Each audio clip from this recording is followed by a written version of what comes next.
भाजपा सांसद अनुराग ठाकुर के लोकसभा में दिए एक बयान पर हंगामा बरपा हुआ है।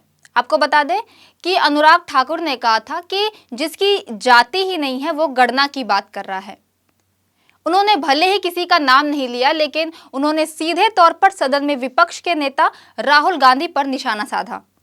विपक्ष ने उनके बयान पर ऐतराज जताया और इसे असंसदीय बताया। राहुल गांधी ने कहा कि यह उनके लिए गाली है। फिर समाजवादी पार्टी के मुखिया अखिलेश यादव ने इस बयान को थोड़ा ट्विस्ट दिया और कहा कि कोई व्यक्ति किसी और की जाति कैसे पूछ सकता है। अब पूरी बहस राहुल गांधी की जाति और जाति पूछने पर केंद्रित हो गई है। ऐसे में आज हम राहुल गांधी की वंशावली की बात करेंगे। राहुल गांधी का परिवार देश की फर्स्ट पॉलिटिकल फैमिली कही जाती है। वह नेहरू गांधी परिवार की छठी पीढ़ी है। उनके परिवार की राजनीतिक वंशावली तैयार की जाए तो सबसे पहला नाम मोतीलाल नेहरू का आता है। वो ब्रिटिश जमाने में एक धाकड़ वकील थे और फिर कांग्रेस पार्टी के अध्यक्ष बने। वह महात्मा गांधी के समकक्ष नेता भी थे। फिर उनके बेटे जवाहरलाल नेहरू राजनीति में आए। वो भी एक धाकड़ वकील थे। फिर वो कांग्रेस के अध्यक्ष और देश के पहले प्रधानमंत्री बने। नेहरू खानदान मूल रूप से कश्मीर से आता है, लेकिन मोतीलाल नेहरू के पिता 18वीं सदी के शुरुआत में ही दिल्ली में आकर बस गए। फिर उनके बेटे मोतीलाल नेहरू ने वकालत के सिलसिले में इलाहाबाद शहर को चुना। फिर वहीं उन्होंने अपनी प्रसिद्ध हवेली आनंद भवन का निर्माण करवाया। फिर नेहरू परिवार पूरी तरह उत्तर प्रदेश की मिट्टी में रच बस गया। आजादी के बाद नेहरू प्रधानमंत्री बने तो स्वाभाविक तौर पर वह दिल्ली में रहने लगे। फिर उनकी इकलौती बेटी इंदिरा गांधी भी उनके साथ रहने लगी। नेहरू गांधी की पत्नी कमला नेहरू का निधन देश की आजादी से काफी पहले हो गया था। इंदिरा गांधी युवावस्था में ही अपनी मां और पिता के साथ आजादी के आंदोलनों में शामिल होने लगी। गांधी परिवार को करीब से जानने वाले वरिष्ठ पत्रकार रशीद किदवई के मुताबिक इलाहाबाद में एक प्रदर्शन के दौरान कमला नेहरू बेहोश हो गई। इस दौरान वहां पर युवा फिरोज मौजूद थे। उन्होंने कमला नेहरू को पानी पिलाया और फिर उन्हें आनंद भवन पहुंचाया। इस घटना के बाद फिरोज गांधी आनंद भवन आने जाने लगे। फिर उनकी इंदिरा गांधी से दोस्ती हुई और यह दोस्ती फिर प्यार में बदल गई। फिरोज एक पारसी परिवार से थे। उनका व्यक्तित्व बेहद आकर्षक था। वो एक कट्टर ईमानदार राजनेता थे। इंदिरा गांधी और उनका प्यार परवान पर था, लेकिन जैसा कि आम भारतीय परिवारों में अंतर्राज्यीय और अंतरधर्म विवाह को लेकर हंगामा होता है, कुछ वैसा ही हाल इंदिरा की फिरोज गांधी के साथ शादी को लेकर हुआ। लेकिन महात्मा गांधी के हस्तक्षेप के बाद यह मसला सुलझ गया। महात्मा गांधी ने जवाहरलाल नेहरू को समझाया और फिर फिरोज गांधी को गोद लेने की बात कही। फिरोज गांधी के साथ इंदिरा गांधी की शादी को तैयार हो गया।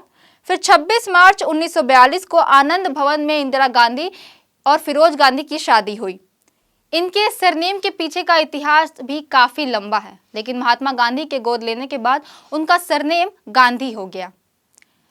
शादी के बाद इंदिरा प्रियदर्शनी नेहरू इंदिरा प्रियदर्शनी गांधी बन गई। लेकिन पूरा हंगामा यहीं से शुरू होता है। महात्मा गांधी ने फिरोज गांधी को गोद लिया था। ऐसे में क्या उनकी जाति और धर्म बदल गई? क्या उनको पारसी नहीं माना जाएगा? इंदिरा फिरोज गांधी के 2 बच्चे राजीव गांधी और संजय गांधी हुए। भारत और दुनिया की अधिकतर सभ्यताएं पितृसत्तात्मक है। यहाँ सभी धर्मों और जातियों में पिता की वंशावली ही कानूनी रूप में मान्य है। किसी भी इंसान की जाति और धर्म उनके पिता की जाति और धर्म से तय होती है। इसमें मां पक्ष की कोई भूमिका नहीं है। इस पूरी कहानी में एक और पेच है। फिरोज और इंदिरा गांधी का वैवाहिक जीवन सुखद नहीं रहा। शादी के कुछ सालों बाद ही दोनों के रिश्तों में कड़वाहट भर गई। इंदिरा गांधी अपने पिता नेहरू के साथ उनके पीएम आवास में रहती थी, वहीं फिरोज लखनऊ में रहा करते थे। 8 सितंबर 1960 को फिरोज गांधी का मात्र 48 साल की उम्र में ही निधन हो गया। उनके निधन के वक्त इंदिरा गांधी उनके साथ थीं। फिर फिरोज गांधी का दिल्ली में निगम बोध घाट में पूरे हिंदू रीति रिवाज से अंतिम संस्कार किया गया। फिरोज के बड़े बेटे राजीव गांधी ने उनको मात्र 16 साल की उम्र में ही मुखाग्नि दी। ऐसे कहा जाता है कि फिरोज गांधी का जन्म तो पारसी परिवार में हुआ, लेकिन मौत के वक्त वह हिंदू थे। कुछ ऐसी कहानी बाबा साहेब भीमराव अंबेडकर की भी है। उनका जन्म हिंदू परिवार में हुआ, लेकिन उन्होंने धर्म परिवर्तन कर बौद्ध धर्म अपना लिया। उनकी राह पर चलते हुए उनके लाखों चाहने वालों ने भी बौद्ध धर्म अपना लिया। यही सबसे बड़ा सवाल है। राहुल गांधी देश के सबसे प्रतिष्ठित परिवार से आते हैं। उनको या किसी भी व्यक्ति को पहचानने के लिए उसका कर्म और समाज को उसका योगदान ही काफी होना चाहिए। लेकिन अफसोस कि हमारे देश में आज भी व्यक्ति की पहचान जाति से होती है। आज देश चांद पर कॉलोनी बसाने का सपना देख रहा है, दुनिया मंगल पर जाने की योजना बना रही है, लेकिन हम इस बहस में पड़े हैं कि राहुल गांधी या किसी अन्य व्यक्ति की जाति क्या है। हमारे देश का शीर्ष नेतृत्व जाति और धर्म की लड़ाई में उलझा हुआ है। यह बेहद शर्मनाक स्थिति है। बहस इस पर है कि राहुल गांधी ब्राह्मण है या फिर पारसी। अगर उनको पारसी मान लिया जाए या फिर ब्राह्मण मान लिया जाए तो क्या इससे समाज या देश की सारी समस्याएं खत्म हो जाएंगी और क्या उनकी राजनीति भी खत्म हो जाएगी?